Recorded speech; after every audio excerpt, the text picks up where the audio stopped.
So, distinguished moderator and panelists, dear participants, colleagues, and partners, I take this opportunity to formally welcome you all to our webinar today on a very critical subject of nutrition imperative in the time of COVID-19 and beyond.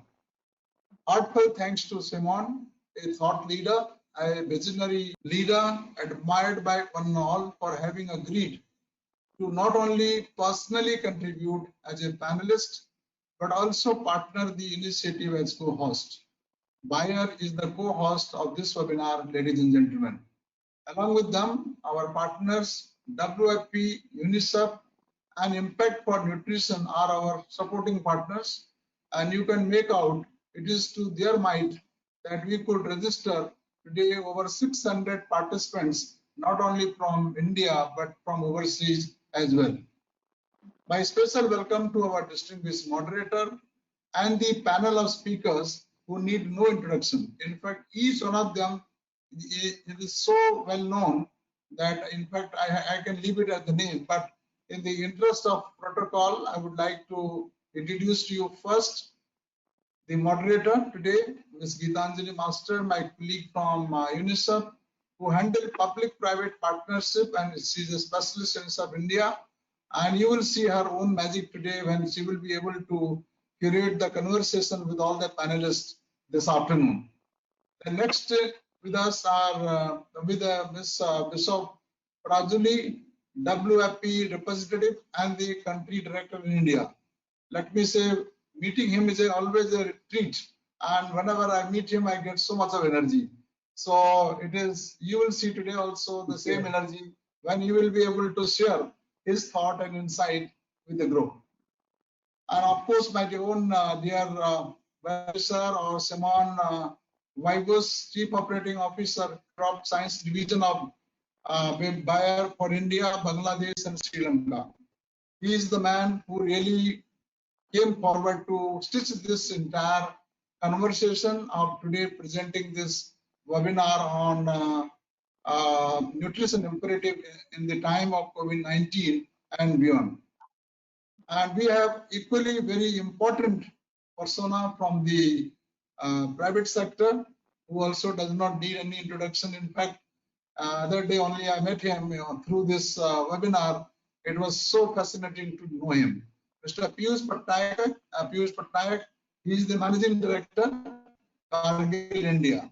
We also will soon be joined by Dr. A. Arunachalam, Assistant Director General, Indian Council of Agriculture Research, who for some reason stuck at the ministry.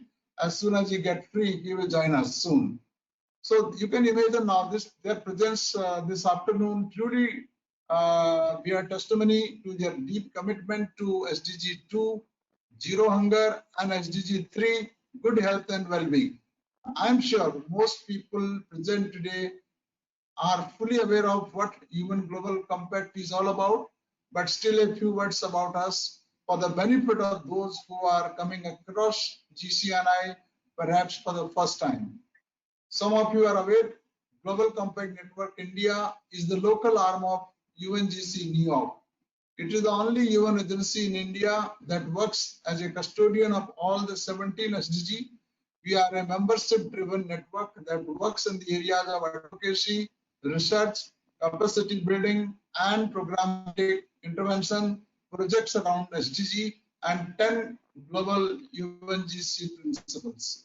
I must tell you that we are the only agency who have been mandated to work with the private sector or even with the public sector. And we bring that collective strength of all private sector to the table so that we are able to achieve these SDG targets, which are so mammoth. In fact, without support of each and everyone, they cannot be achieved. Now we come to state this subject. The COVID-19 has disrupted our ways of living and working. SDGs and 10 principles are the only ways to respond, restore, rebuild, and resume both of our personal and professional lives. Today, COVID-19 poses an additional threat to the existing issues of food security, poverty, and nutrition, especially in developing countries like India. This pandemic has disrupted a lot of agriculture activities and its supply chain. All of you must be reading in the newspaper or even electronic media. Enough has already been shared. In India, the Rabi crop was just harvested when the country went into a nationwide lockdown. Our farmers struggled to bring the food grains and vegetables to mandis and thereby to the people. Now, with the new set of challenges brought by COVID-19, it is important that the efforts towards providing nutrition to the most vulnerable population not only continues but is also scaled up. I am sure the discussions and interaction during the webinar today will be both engaging and enlightening. I must also share, we recognize this imperative for business because of the fact that our UN Global Compact itself has created a conversation around the world, uniting business for a better world and respond to COVID-19. Along with this series, we have been featuring several webinars, and today we thought the most important were so many people, particularly you're all aware about migration that is happening in India from one city to another is a cause of concern. So with that, I wish you all the best. And before I invite my colleague Gitanjali Master, the Sutradhara of today's program, to take charge of the webinar, I must say that she has been really forthcoming in joining hands together.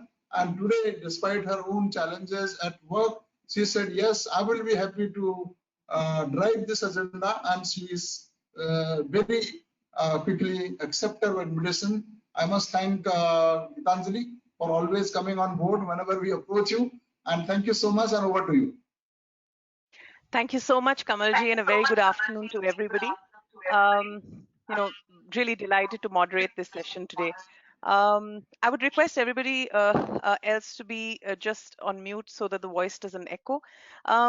Thank you again, Kamalji, and just wanting to start this conversation today by hoping that everybody on our esteemed panel, their families, and all in the audience today are safe and healthy and well.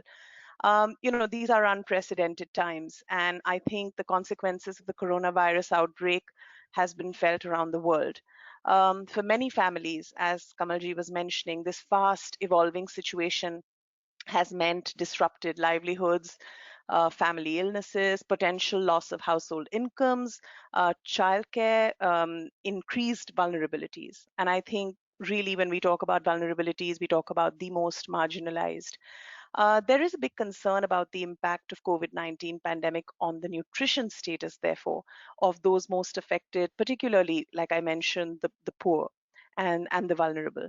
And I think the current situation aggravates sort of the difficulties many families are facing in terms of access to affordable, healthy diets. We are aware, all of us, that the government of India is acting to protect citizens from corona. COVID-19. These crucial efforts are saving many lives. However, significant action by diverse stakeholders is also critical, and it's needed to protect the nutritional status of the most vulnerable families and individuals across India.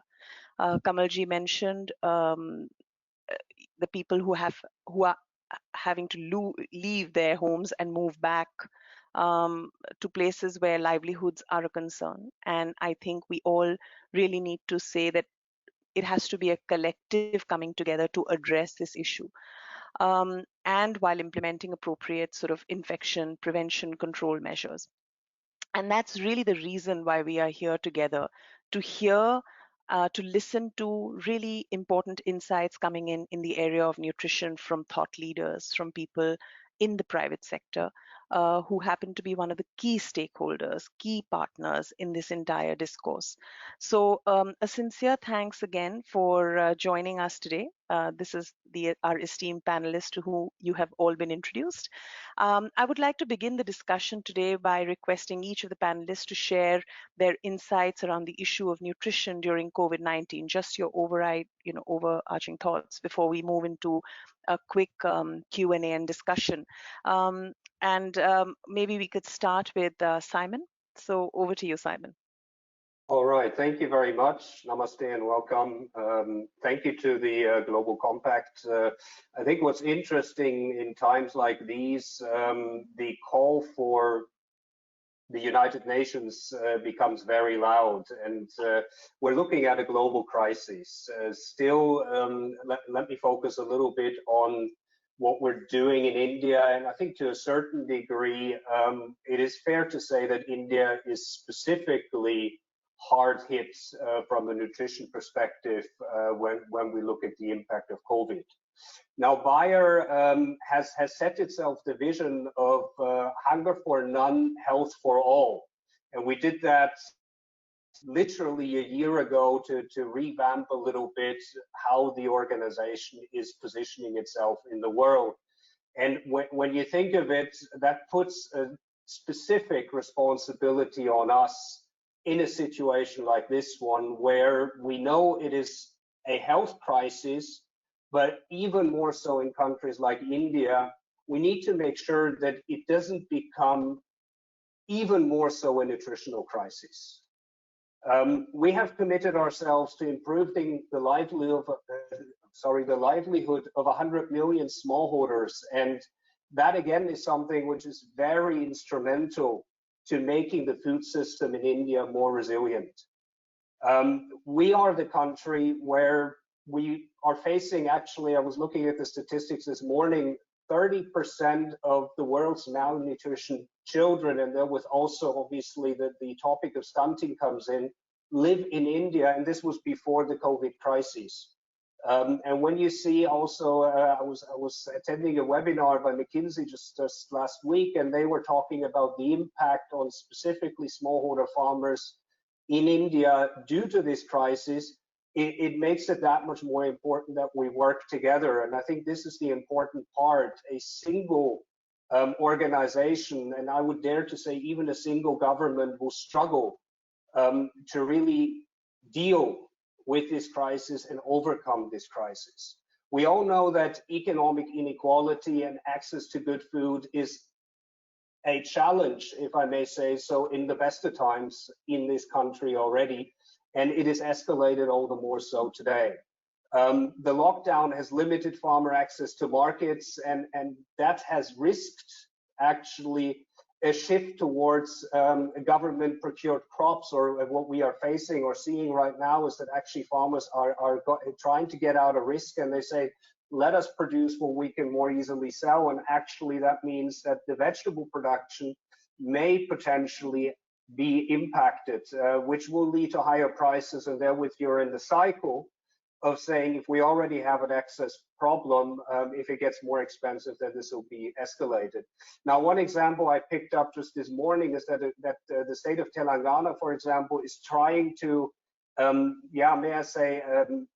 steer the growing of crops a little bit more on the basis of data and try to help farmers improve their income, which I think is a good starting point, but it is always very much a backward-looking reaction that you're putting into place today. And I think right now the discussion really is, how do we make sure that we get nutritional food affordably to everybody, right?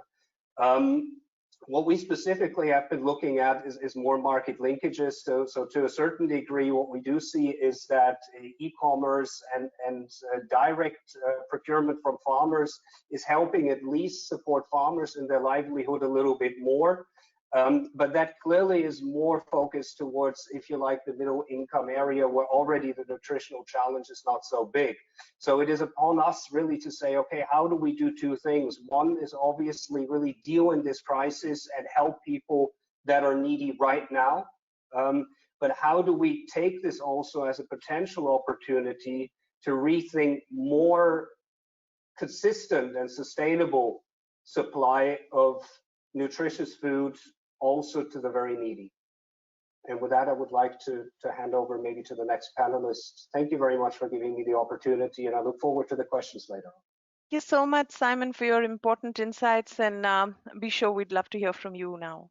Thank you very much. I think it's really a good opportunity to have this conversation around nutrition, because it deals with children, it deals with the poor people, and it's about human development of India, and it's about a new generation. So therefore, it's absolutely very crucial. So I want to really compliment Global Compact for leading this conversation. Why nutrition is important?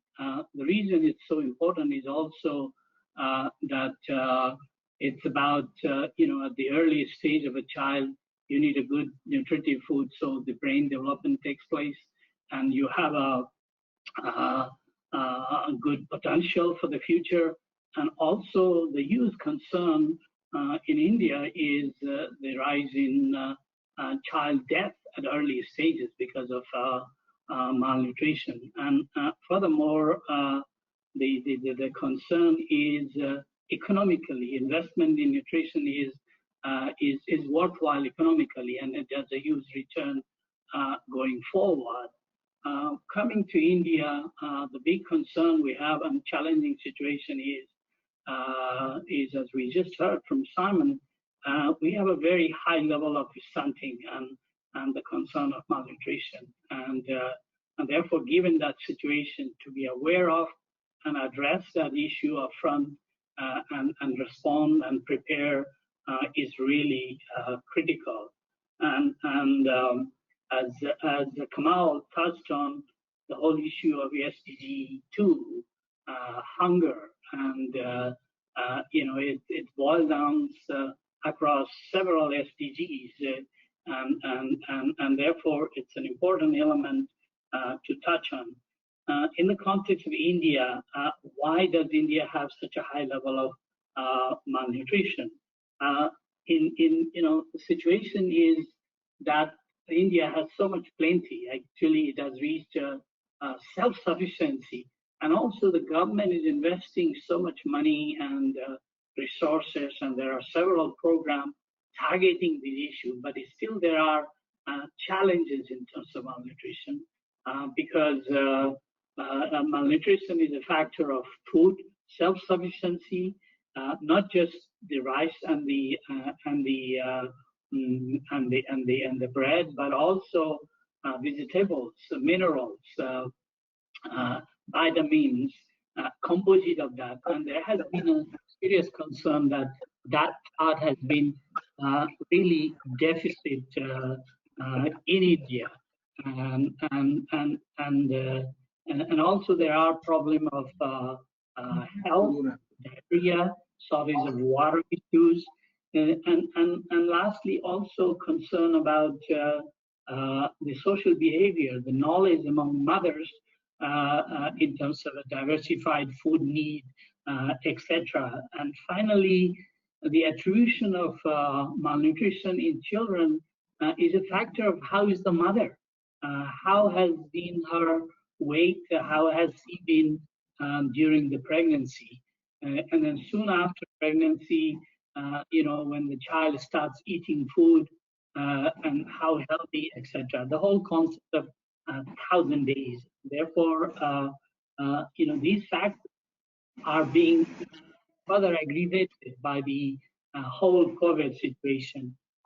Indeed, there are various programs which are there, such as the full ICDS program, where the children are provided with nutritive food, the mothers are taught, and these are special intervention for about 100 million beneficiaries. It's a huge instant, intervention and program.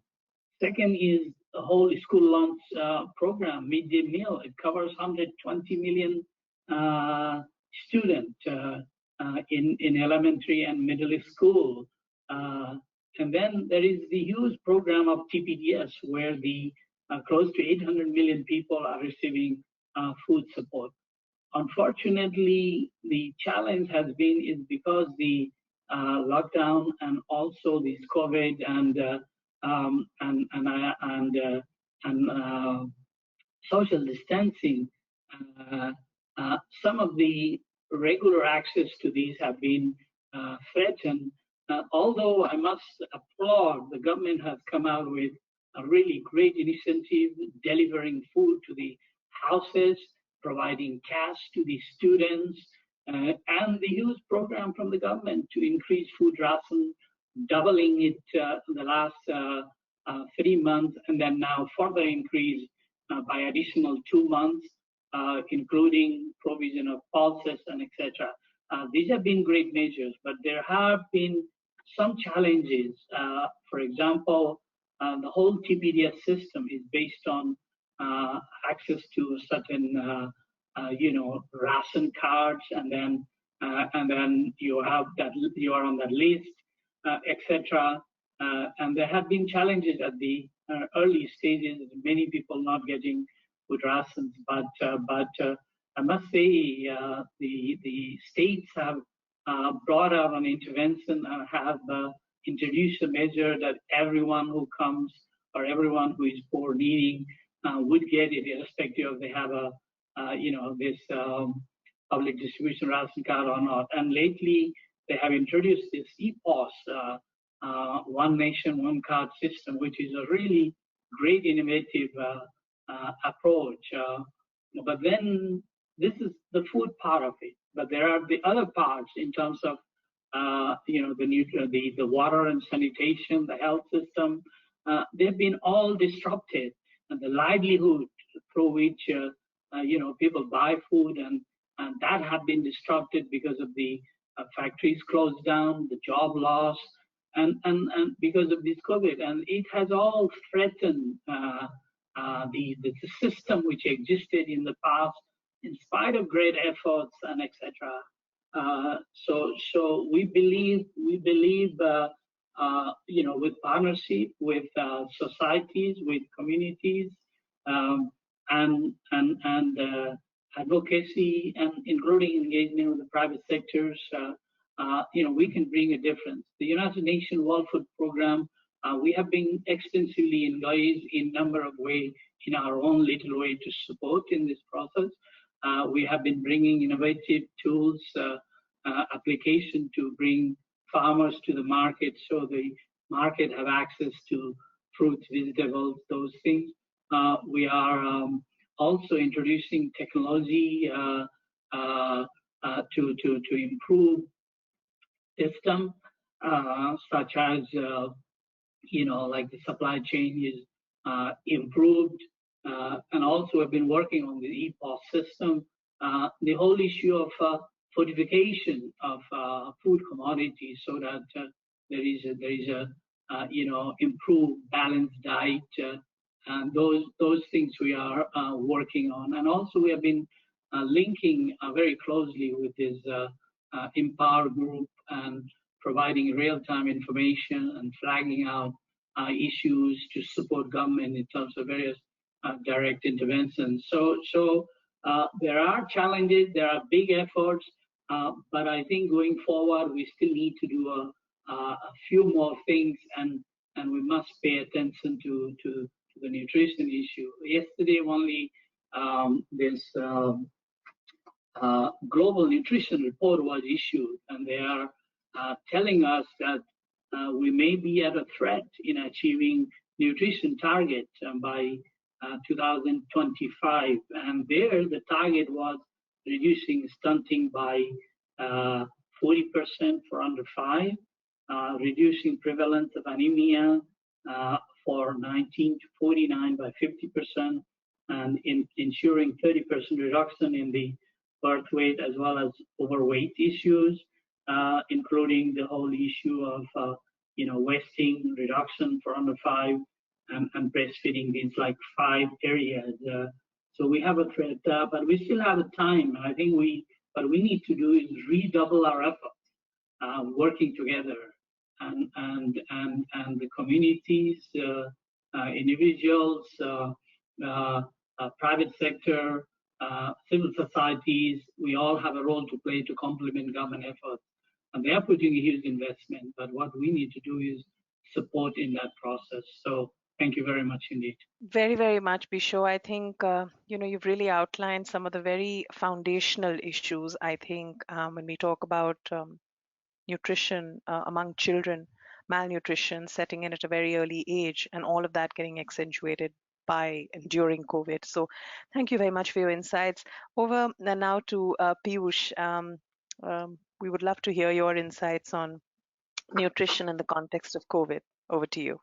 Good evening, and thank you for inviting me as a speaker to this webinar. Actually, this subject is very close to our heart because for Cargill, this echoes with our mission of nourishing the world. One interesting thing, of course, is to speak after two such distinguished speakers is that I have to echo a lot of points that they have said, so I'm going to skip most of it and focus on two parts of the discussion. One, I think this is absolutely at the core of a humanitarian crisis that we are currently facing. More than a virus infection or pandemic, this is manifesting in a big humanitarian crisis. And that, in a sense, also reflects some of the points which Vishwa was talking about in terms of underprivileged sections of the society and children below a certain age who are facing impacts of malnutrition. I think this, if I split it as a corporate participant, if I split it into two parts, I see it, as an issue of knowledge or information dissemination and making sure that it is available. The information is available, and the second part is availability and scalability of nutrition elements, whether it is nutrition inputs to children or it is nutritious food or it's fortification of commodities. That we are all attempting to do.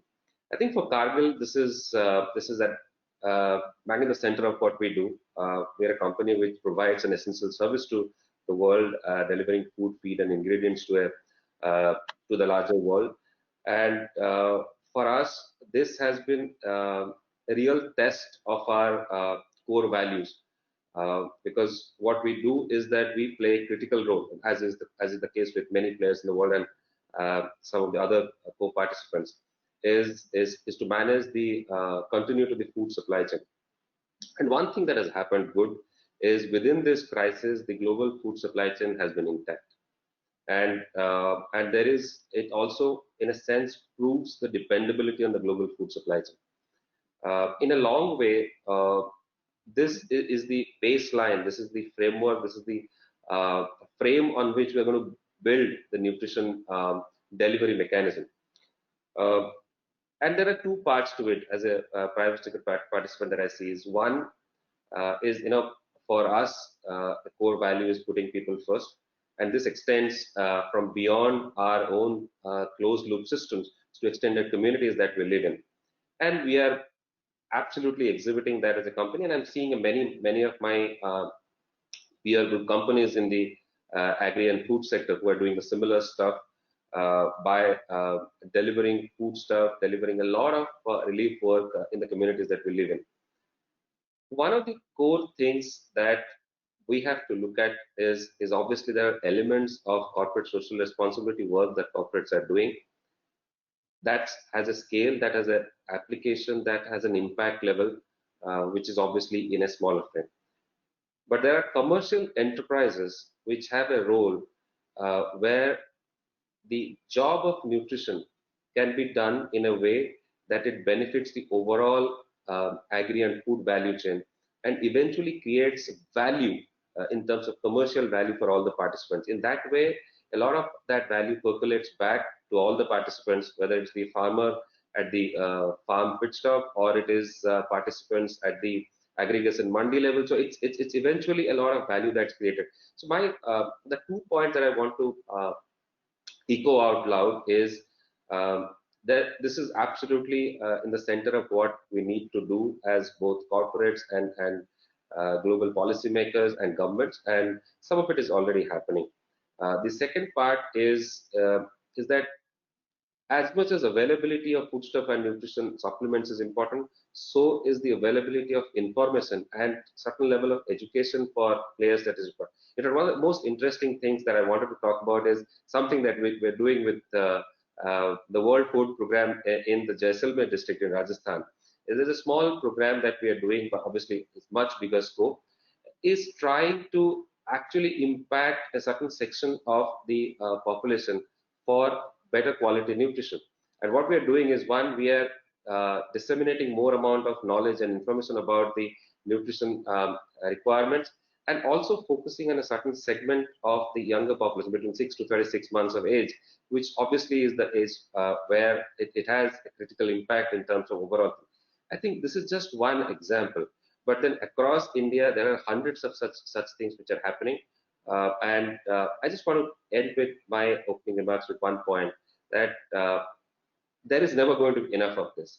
At some point of time, there is always a hungry child, and as long as we have one such impacted child, we need to make sure that all of us are connecting hands, both as policymakers and facilitators who can reach that last person standing in the line to help.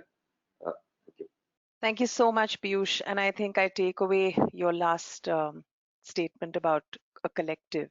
Really, it is. And I think all three of you have at different points in time mentioned the power of a collective, the power of coming together. And I think in times such as these, or even others, this is really what works. So thank you so much, all of you, for your insights. And now to get deeper into this discussion a little bit, I'm just going to have share some of the questions with you. So I'd like to start with Simon. And there are, of course, as we've heard from you and from the other speakers, the short-term, the long-term impact of COVID-19 is going to have on access to nutrition. I think we've discussed that and heard about that. So, if you could share with us, what are some of the challenges that you think need to be prepared for, that we collectively need to be prepared for? Yeah, I think we need to see this as a may I call it a situation shifting crisis. Yeah, I remember, especially at the beginning, there was a lot of economic talk around, is this a V-shaped or is it a U-shaped or is it an L-shaped economic recovery? I think actually you're going to be seeing in some areas there is literally a pre and a post-COVID situation. And that means when we look at India, what we at this point believe is a lot of the migrant workers will actually not come back. Now, this might have also some good to it. I tend to be saying, in India, when it gets really bad, people go farming. And that is a little bit what we're observing at this point. What is important here is to now a little bit also to Piyush's point, yeah, let's say shift the communication and work more together. A lot of what I've seen my team do is talk about safety at this point. Yeah, how to implement social distancing, how to use masks, how to avoid unnecessary contacts. It's quite interesting. You would think very simple things, and these are highly appreciated out there. To that, I take already now out of our discussion here, we should talk much more about nutrition and especially how to feed your children early. And honestly, these are learnings we're taking along the way. I think a lot of the may I say also criticism of the private sector in the past has been they go somewhere, they sell something and they walk away. And I hope that in many ways you will have seen that this has changed already. What is really making us rethink right now during this crisis is that we actually can give much more valuable education out there and much broader education than we might have thought about so far. And literally, this is where a lot of efforts go in. And I mean, I tell you honestly, I couldn't be more proud of our team. We have people, I mean, I get pictures coming in, we call them our buyer heroes, how they're literally feeding the people around them, yeah, where we've had, we opened up a big kitchen with Mahiko a couple of months back for children, for schools, right? And we were so proud to be doing that for school children. Guess what? Right now they're feeding migrant laborers that were caught up there, and you sit there and you say, wow, you can make a difference, but important is you do it in conjunction with everybody else. And I mean, just looking at Piyush, I think we have a lot of touching points between Bayer and Cargill. If we agree, and maybe Bishop, you can help us on what would be some basic basic nutritional education that we should get across without our marketing activities, already these two companies will be touching. I touch 100,000 farmers a day. We talk to 1 lakh farmers a day. Yeah, gives us a huge opportunity to speak out into the affected, poor parts of the country, and spread that education. So this is maybe already a commitment that I would give here. If the World Food Program would help us with a couple of statements here, I'll happily take them up. Thank you. Thank you so much, Simon. And I think that's so connected to, a very quick insight that I'm going to share around, the impact for nutrition. And as Kamal ji was mentioning right at the start, I, wanted to highlight that in the context of the role of the private sector, and just as you rightly said, how the role has evolved and how the role has actually grown in the case of COVID, and how you've seen it happen, and how encouraging and inspiring it is for you to see, your own workforce move into areas and support in the manner that they are, and also as Piyush was mentioning, and really that was the foundation of Impact for Nutrition, which is a private sector platform incubated by UNICEF and with multiple partners, including the Tata Trust, Sight and Life, CSR Box, CII, NASCOM, the UN Global Compact, who are key partners. And I think the idea really to set up this platform was exactly the points that you made, to get, and we've got more than about 55 companies who are partners in this, private sector companies. And really the idea was to share information, to share knowledge, to be able to focus on developing content for nutrition literacy awareness programs at corporate and community levels, providing tools to CSR heads, HR heads around workforce engagement, and also seeing how they can use their specific business environment to promote good nutrition. And already we have, as the Secretariat, ready to use, implement employee engagement and volunteering packages at the workplace, but also CSR community-based outreach packages, which a number of companies are actually using, especially in the context of COVID. So there is a special package which has been created for times of COVID. So we will be very happy to share that with you, and also see how, like you rightly said, the need of the hour really is to exchange and to share and to get good practices across, where this becomes an encouragement for many others. So thank you for sharing. I would like to move on to Bisho, and with the question around malnutrition, and malnutrition and access to nutrition have obviously become they have been a long time concern in India, yes, but in the context of COVID-19, this has amplified the crisis. So when you were speaking, it would be great to hear some of your thoughts on how we could actually protect the most vulnerable, especially women and children, from the effects of this nutritional crisis. Thank you very much. I think I want to first appreciate, of course, I was going to refer about our cooperation between Cargill and World Food Program, but thank you, Piyush, you're sharing that already, and we hope to set a great example there to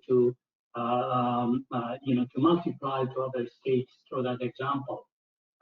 And also, I want to welcome Simon's offer. In fact, there are multiple opportunities where we could really link up. We have, for example, cooperation with Ericsson, on technological advancement. We have cooperation with a number of other private sectors as well. And I think, the TPDS program covers 800 million households. People, 800 million people. You can imagine the outreach can be done through multiple ways to help address some of these concerns. Now, coming to the issue of malnutrition and access to malnutrition, and how do we look at this maybe differently or repackage it in the context of these COVID? Few thoughts come to my mind. One is indeed, one of the major factor in terms of the concern of malnutrition is absence of adequate food itself, as is straightforward. The household, individuals not getting adequate either rice or wheat, plus they have no protein and vegetables and those to complement that part of it. So we really need to make sure that they have that.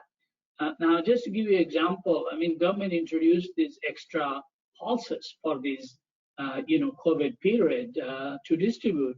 Hardly 35% were able to get it, unfortunately, because there was a supply chain disruption. They were not able to really quickly deliver that. And then the second point is diversification. I think in the whole context of food diversification and access, the issue of poverty and income. Now, with the current COVID, people have lost job, they are back into their villages and etc. So we need to do multiple things. We need to teach them how to grow maybe vegetables at home, or also have cash in the hand of mothers and etc. So they can buy vegetables, fruits and etc. to support it. And finally, what is also important in the broad context of this is and that's where the private sector engagement can come in, fortification and access to nutritive food. I go to supermarket in Big Bazaar and I see a mill there, right there, the varieties of beans or wheat, they can just blend you and then and you can have it, for example. If we were able to sort of bring cheap local varieties of multiple varieties of dal and pulses, and further for mothers to be able to cook that, if we're able to communicate and pass that knowledge, and then if there would be a possibility to add on certain amount of vitamin and mineral into that, really that's what it takes going forward. We have a number of state welfare program in partnership with a number of private sectors have introduced these modalities, and the government has taken over and expanded it. So there is that possibilities exist, and of course, the biggest challenge now in the current context is the income and the people's ability to buy things and procure. And now with the job loss and migrants going back to these villages, there is that huge added challenge for, I mean, we have already been hearing, rise in gender-based violence because tensions, etc., even at the household level.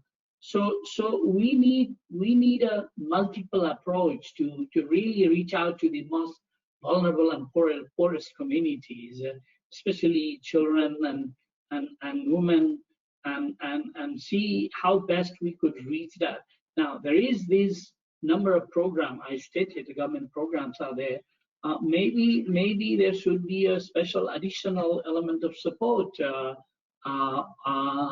in addition to those programs, helping stabilize the nutrition. Now, in the last 2-3 months, the vulnerability has added on, increased on certain populations. So we need to help them to come back to the previous level, even going forward, and then prevent further deterioration and also improve from the stage it was pre-COVID. So we need a multiple partnership. We need to mobilize communities. We need to all join forces with the private sector. Media can also play a very important role to communicate, educate, and reach out to these communities. But it's doable. I mean, and because the investment India is making in all this effort is enormous. I think the biggest thing is there is a policy commitment, financial commitment, and there are programs. So we just need to make sure that it reaches to the right target groups, and reaches in the way that it can make a impact. And lastly, the point is, as I said before, I think nutrition is a factor of health, is a factor of water and sanitation. So we need to make sure that these other programs which are there are also there for these most vulnerable group of people and communities, so they have access to water, good drinking water, or sanitation facilities. So with this, I believe that there can be a really improvement made, and we can challenge the whole status quo and have a much better nutrition situation going forward. Thank you. And, as also, thank you so much. I think, all your insights are critical. And also, I'd just like to make a quick mention of, as you had earlier mentioned, this linkage to WASH and to health practices, health behaviors, and also what I think Piyush was mentioning in terms of communication of key practices are very crucial at this time. So when we think about also especially the most vulnerable women and children, and the effects on them, simple basic practices like breastfeeding, and those are things that and other such behaviors have to be spoken about, have to be communicated in order to ensure that we remain with the core essence and practices of nutrition. So thank you so much.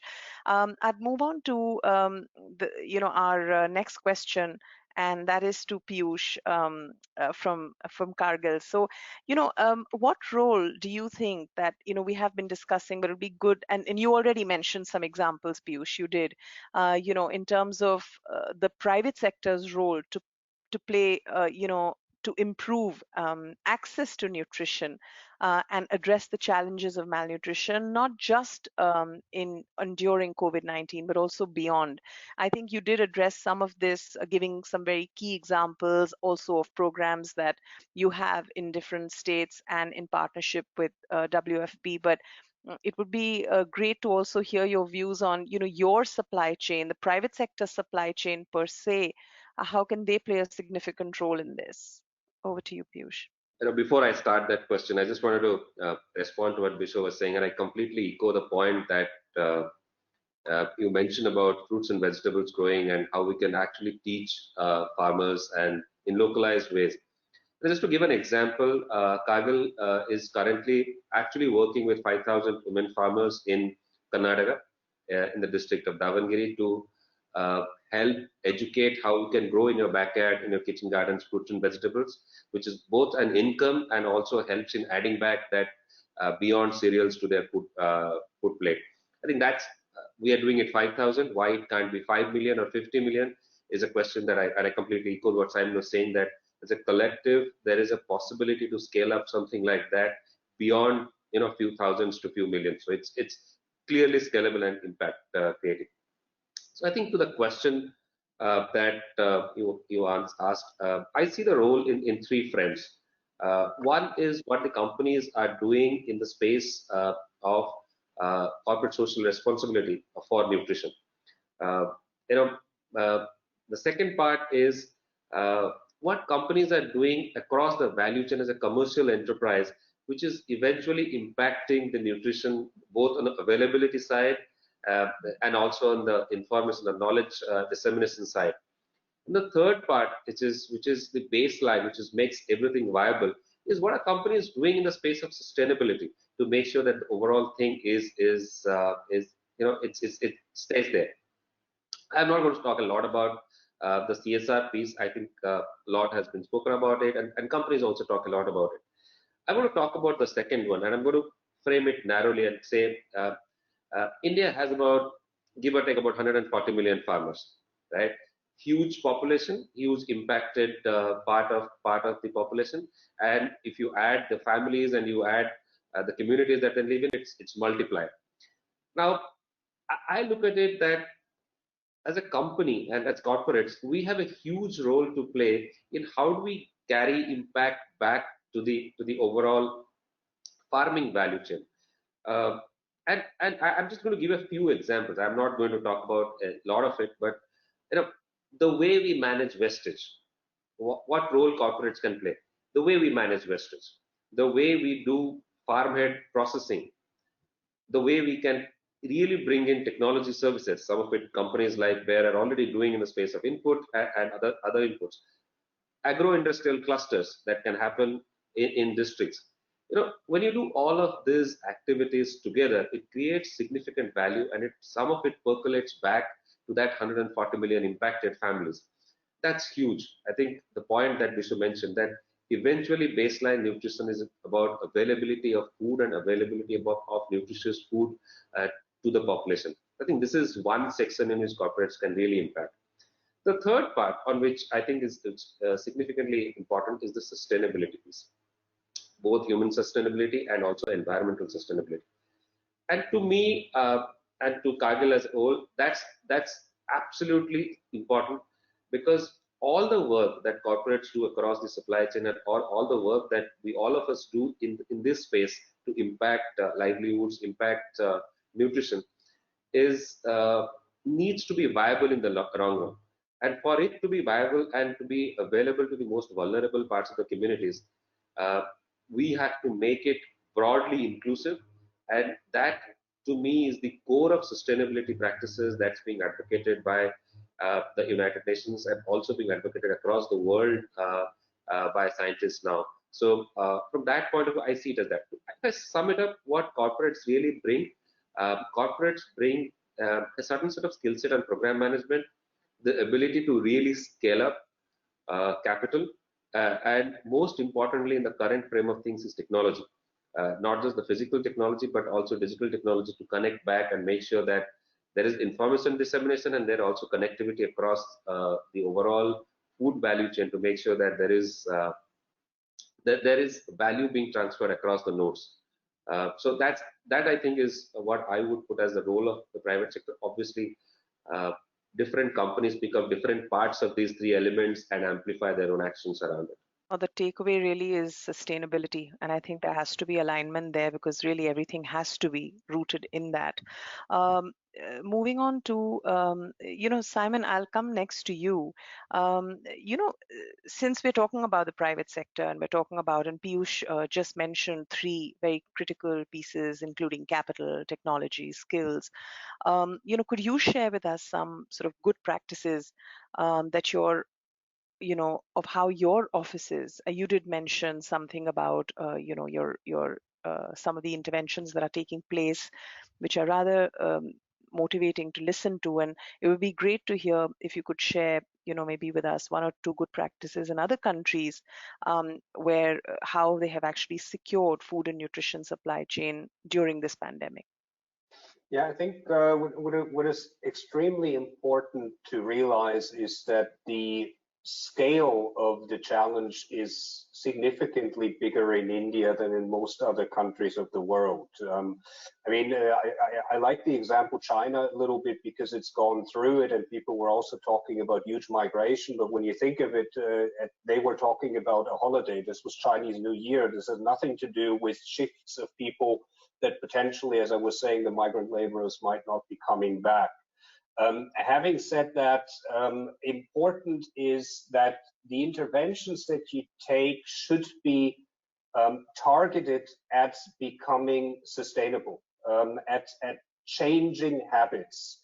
I like to use the phrase, give a man a fish, you'll feed him for a day. Teach him to fish, you feed him for a lifetime. And I think this is where, in many ways, the focus must lie. So we have a very nice example in Chhattisgarh, where last year we actually gave away hybrid rice seeds for free. But we did that with the intention to really build an ecosystem around it and understand what impact does it make to people. And we would be seeing increase of income in the range of 70–80% on average. And it gave us the opportunity really to interlink this with CSR activities, with water availability, with bringing in new technology. And I think this is what is important. And it is unique. Something very unique to India is that there is the compulsory CSR funding. And I think some of us in the past have struggled a little bit and used CSR funding, sorry to say, often for quick impact, high visibility activities, but not necessarily something that would build capability and sustainably change the way things are done. And I believe this is really where it comes down to.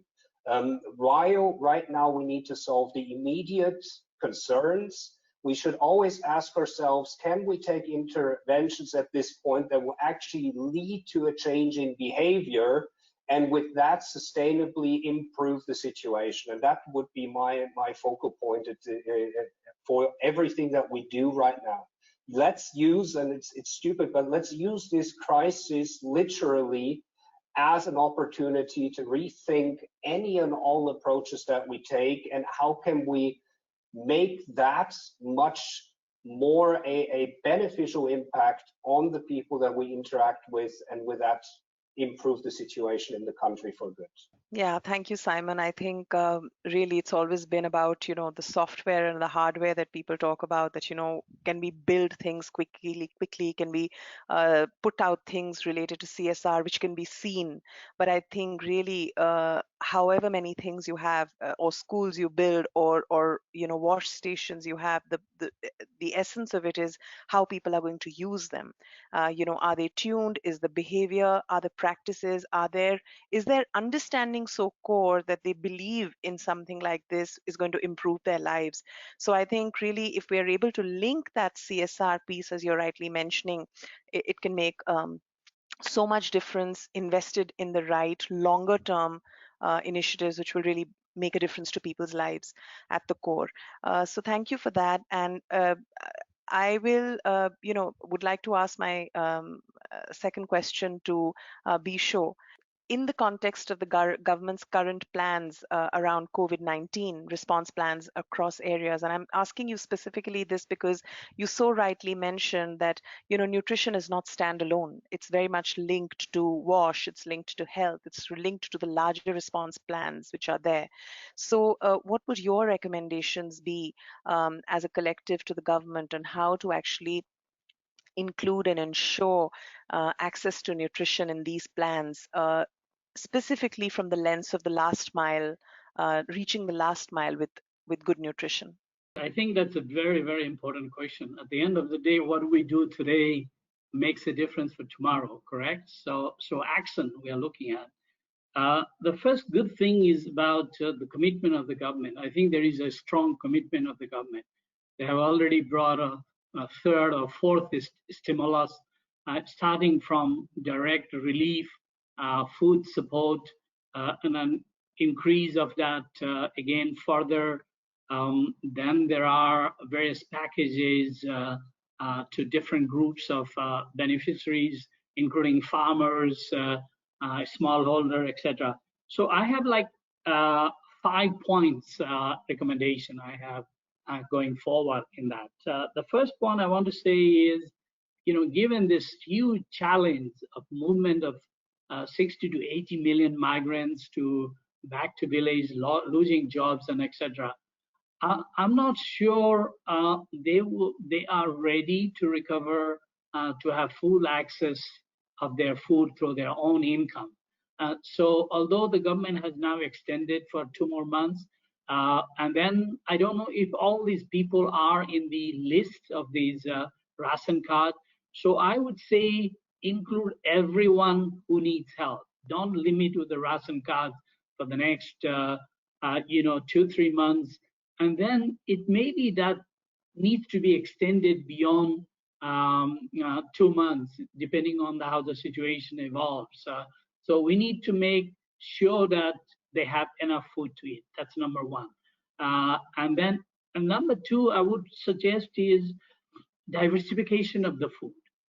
Because a lot of times, sadly, also, the women and children, women in particular, eat the last. And unfortunately, that's evidence. We have done a survey, World Food Program, we have found that.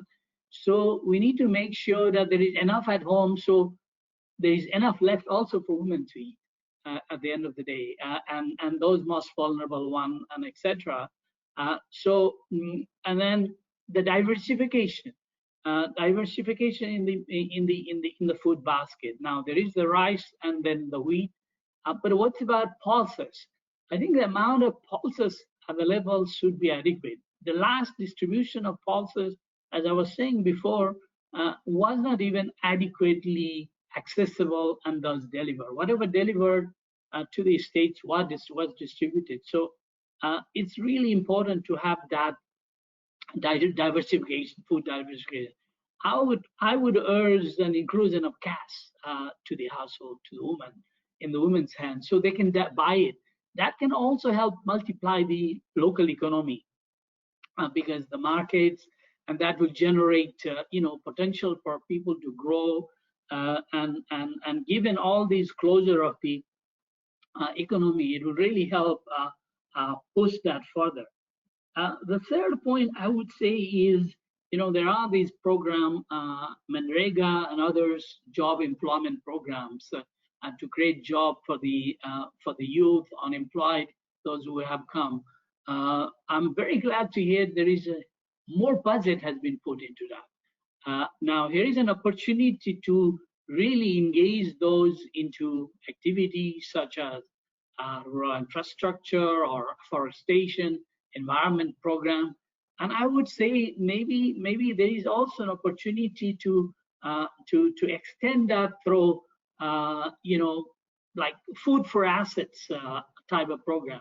Provide food to the people while they're working on communities and etc. If there is not enough cash, so we extend the scale of employment even more, and then have some technical knowledge brought into that, so you have a quality work. If there is a rural infrastructure done, then, because World Food Program began 50 years back with the cooperation of the government of India, we have a massive program of afforestation. We had a massive program of rural employment, and there is a history, and there is a good prospect to do that. That's number 3. And number 4, I would say, is let us continue to monitor the situation in the worst of states and districts. So there is understanding of what's happening, and then interjection of support is possible. Surveillance. UNICEF does a fantastic job in nutrition surveillance work. It was done some time back. I think it doesn't have to be a comprehensive survey, but a spot level work that will really help understand what's happening on the ground. And then also the 5th point I would say is the partnership with civil societies, engagement of volunteer, women self-help group, etc. I think they have demonstrated a fantastic cooperation in the last 2-3 months in terms of volunteering, kitchen, community kitchen, distribution of food, reaching out, and etc. Let's continue to engage that part of the society. That also adds value. It reinforces comradeship, an element of engagement of community into that process. And finally, I would say, broader partnership among civil societies, private sector, UN organizations, and then integrate other programs, the health program, water sanitation program, into these food system or nutrition system, what we are trying to look at it, and add value from these 3 major programs which government is supporting, the TPDS, midday meal, and ICDS, so that the impact of these is maximized. And of course, the initiative which the government has taken about EPOS, like one nation, one card. I think these are fantastic initiatives to speed up, to have that realized. These are a few thoughts I would put forward. Thank you. Thank you so much, Bisho. So it's always so effective to have 5 points, 3 points. I think you mentioned enough food for everyone, diversification of food, what is in the food basket. It has to be holistic. The young people, jobs, and opportunities for them, surveillance, and of course, as we started off our discussion, a collective, how we can make this a movement, how we can come together as a broader partners. So thank you so much for that. Moving on to actually my question, actually the last question, given the time that we have, and then we move on to some questions from the audience. Piyush, this one's for you.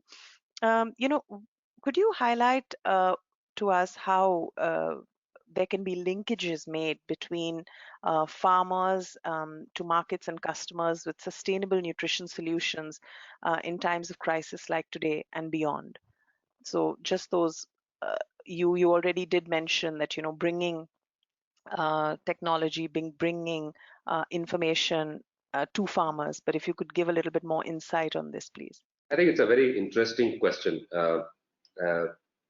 Technology is obviously a very big part of how you connect back the farming community to the marketplace. But I just want to lay out, the point that we talked about in our food basket diversification, and the fact that if you look at Indian farming, obviously it's very cereal heavy, right? So the quantum of food grains that we produce versus what we actually need for other food sites, the ratios obviously look skewed. The way we think about it, and something which the government also has been very receptive to in our discussions, and I really echo what Vishwa was saying, that the government has done a lot of work in the recent past in this space. Two points to talk about. One is beyond the baseline cereals, there is a need to identify what are the emerging needs from the consumer side, from the consumption side. There's a lot of talk around healthier food, wellness ingredients, diversification of the food basket, protein, etc., etc. So beyond the crops, is there a place possible for the way we look at animal husbandry, how we look at dairy, poultry, etc. So that's one big element. And many organizations are doing a lot of work around that space. Government is also facilitating it. We, of course, are doing something in this space with Hatching Hope with IFAR International, so in the state of Orissa. So that's one piece, identification of what the consumers need. And use technology, use policy frames, use clusterings to essentially connect it back to farmers in a sustainable, scalable, and most importantly, in a commercially viable way. I'll pick a couple of examples just to talk about it. I'll not take long. A couple of examples. One is around the space of organics, right? Obviously, it's a very, very niche space. The farmers produce drops because of various reasons, and the income actually can get impacted unless there is an ecosystem which is built around this entire space, and this then builds back in terms of how we want to look at that entire health need that people are talking about. A very simpler example is the space of millets, something which was available, something which was very, very popular, but then got faded out, and obviously has come back as complex carbohydrate requirements have gone up and fiber-rich food requirement has gone up. Millets are finding a new space, and similar stuff around plant proteins. Now, how many of these can really flow back into the farming supply chain and become sustainable, scalable things, which can then, in a commercially viable way, can be connected back? So, enabler, obviously, it's technology.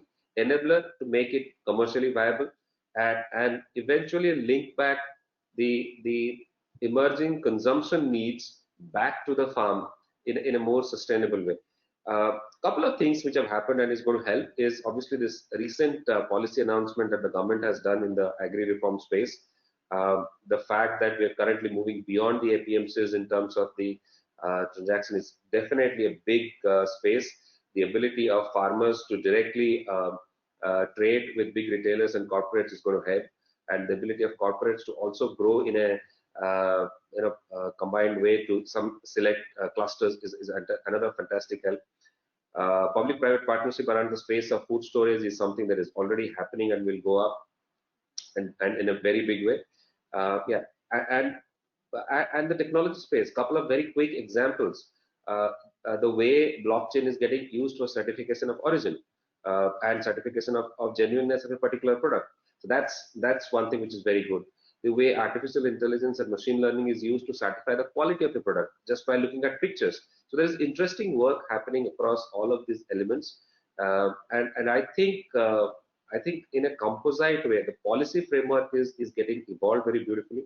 The current agri reforms are setting pace, and when you talk to the government, there is very clearly more in the offering in terms of opening up and allowing the connecting of this farm to the table and farm to the consumption centers. So that's so what will happen is, based on this policy framework and the technology evolution, I think it will get faster connected. The job of corporate and the job of government would be to facilitate the connection back from the emerging consumption points to the originations and the growing community. Right. Thank you so much, Piyush. With these insights, I think would also give a lot of you know, the larger universe who's listening in, but also with who the proceeds of this conversation are going to be shared, to start engaging in the areas that you've rightly mentioned. And I think technology being a critical enabler, and also linking to emerging consumption needs. So thank you for that. I will now move on to questions from the audience. We have Shreya, who's actually provided me with some of the questions. So I'd like to move on to them, since we have a few minutes left. I would like to put this up to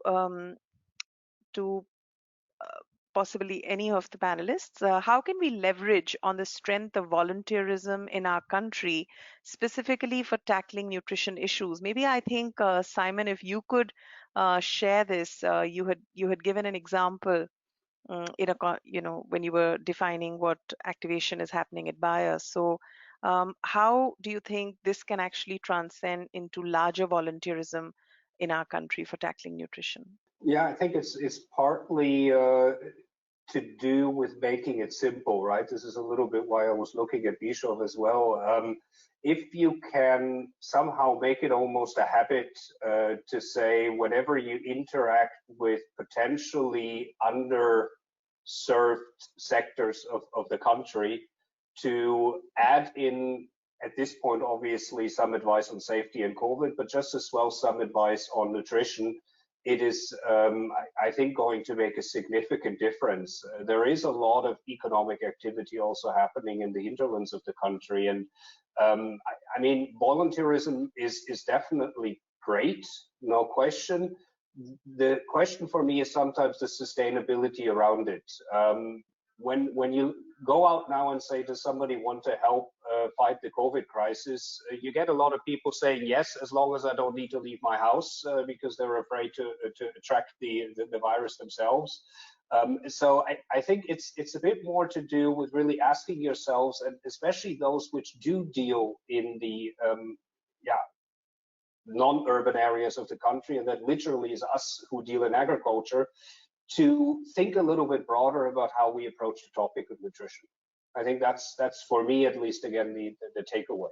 Bishu, I just wanted to ask you if you wanted to add any insight on this. Yes, thank you. You know, I began my career as a volunteer for 2 years.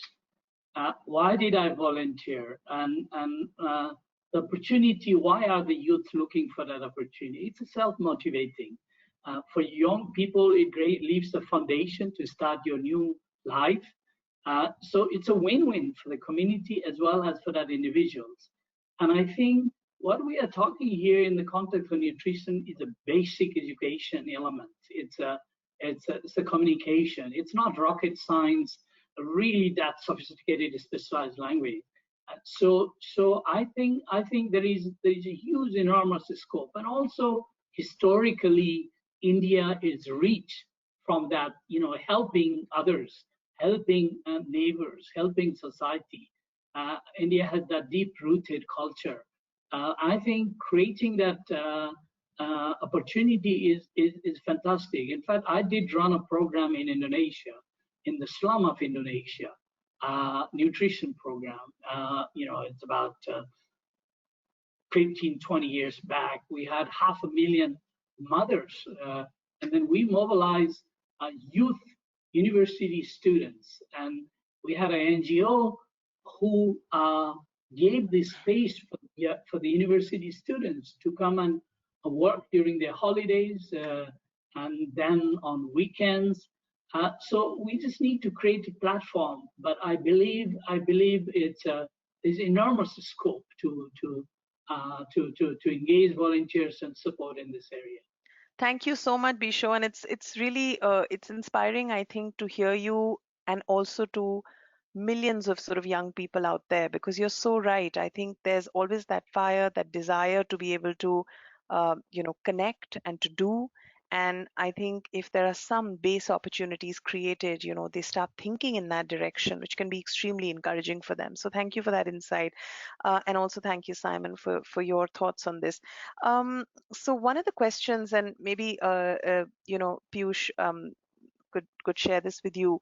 How can companies help the government and related agencies in tackling the supply chain issues to solve storage, distribution issues of perishable produce and related and other pieces within the supply chain? So if you could share some insights there. There are two parts to it in terms of what companies can do. One big part is obviously around the space of storage on the perishables. And I'm obviously talking about the non-dairy part of it, because dairy has obviously its own unique challenges. While storage has really expanded and there is more work happening on it, there is a lot of government incentivization around it. Public-private partnership is in a very clear way. It's a commercial enterprise which is expanding. But I must hasten to add that storage is a cost, and in some cases, these perishable products, in terms of value of it, because of the way we manage crops, go down to such a level at the farm gate level that the farmers don't even come back to collect the products that they have stored, right? And we have enough examples of that around potato and other stuff. I think that's one piece on which we need to figure out cheaper storage mechanism. And we were talking to some of my peer group business heads in different companies, and one of the ideas was that how do we really chill milk at the farm gate level?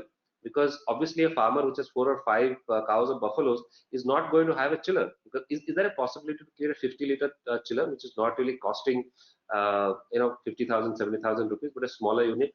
So that's something which really is an innovation, is a scale up that companies can do. How do we create micro storage and storage mechanisms which is helping, which is not expensive? So that's one piece, storage.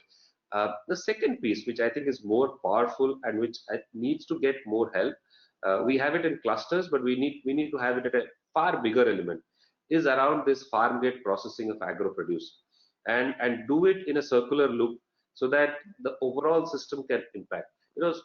When you look at a product value chain, we typically have it so fragmented that that by the time we have scale, it's not connecting back to the place of origin at the farm. So if you look at a cotton farming to textile industry as an agro-industrial complex, and create those clusters, and we have enough examples globally of such things being created in different parts of the world, how does that really go back and create a circular economy? And it really gives back to the place at which the origination is done, but it also captures a significant value addition, and we can actually do in some of those industries at a globally competitive scale and become exporters and become centers of excellence and points of excellence. So two parts. One is around storage, which is obviously done at a macro level. How do we bring it down to a micro storage? And second bit is that how do we do a clusters of overall value chain and do it in a consolidated loop? Bisho, I know, I see you'd like to add. Please do. Yeah, if I may, I think we have a great example, a partnership between World Food Program and Ericsson here. In terms of exactly the point Piyush is referring in Uttarakhand, during this time of crisis, and we developed a number of new applications with the government of the state of Uttarakhand and connecting farmers to the market, and that really helped farmers to sell their vegetable and fruit and etc., and also the urban to have access to In fact, that's one of the area of big challenge we could really work on with private sector, with new technology. And exactly in the context of that also includes the stewardship element. But in a bit of a long term, one could also look at establishing cooperatives, commercial level of cooperatives, and also have a food processing element. So you add a greater value. There have been huge concerns. For example, flour producers losing their flours because no waiting, no hotels, they're not able to sell. There have been huge concern about also in certain area about vegetable farmers, including dairies, all these sort of problems. And I think by bringing this additional element of value chain, we can really support farmers to be more resilient and self-reliant. And also now with this new approach in terms of mandis, the government has introduced, the farmers able to sell it. I think that gives them even a new opportunities to get maximum benefit. I hear that this new approach adds 20% to the value for a farmer.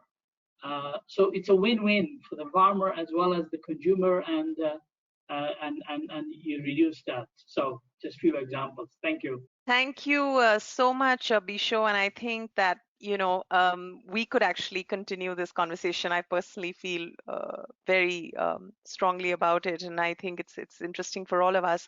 But we have to, all good things come to an end, and I think so does this discussion now. We've got 5 minutes to go, and I'd like to now, invite Aseem from the UN Global Compact, yes, to end this session.